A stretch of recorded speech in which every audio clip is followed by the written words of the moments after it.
Asalaamu calaykum waraxmatullaahi wabarakaatuh. Kusoo dhawow muuqaal kale oo xiiso badan iyo casharadeenii ku saabsanaa tiknoolajiyadda, siiba ahaan casharadii ku saabsanaa sida loo sameeyo lacag.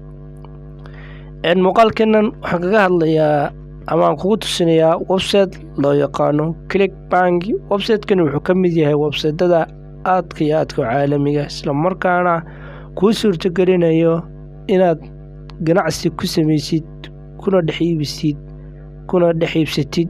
Yacni waa meel kaa caawinaysa inaad suuqgeyn ku samayn kartid, oo yacni aad ku iibsan kartid, oo yacni affiliate marketing balance oo yacni meel aad ku ganacsan kartid, isla markaana alaabadaada ku iibin kartid, iyadoo isla markaana laga soo codsanayo ama laga soo doonanayo daafaha caalamka meel kasta.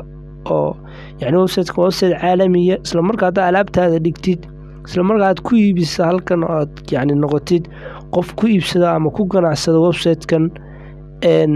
waxay noqonaysaa mid alaabtiisa isla markiiba iibsada, isla markiiba ka sameeya ganacsi iyo lacag. markaa website-kan wuxuu kaa caawinaya inaad ku dhex iibsan kartid, isla markaana aad ka heli kartid ganacsi aad iyo aad u fiican. marka waxaan kula talin lahaa website-kan insha Allah iska diiwaan geli, isla markaana ku ganacso alaabtaada iyadoo ummadda afaca caalamka laga soo doonanayo markiiba.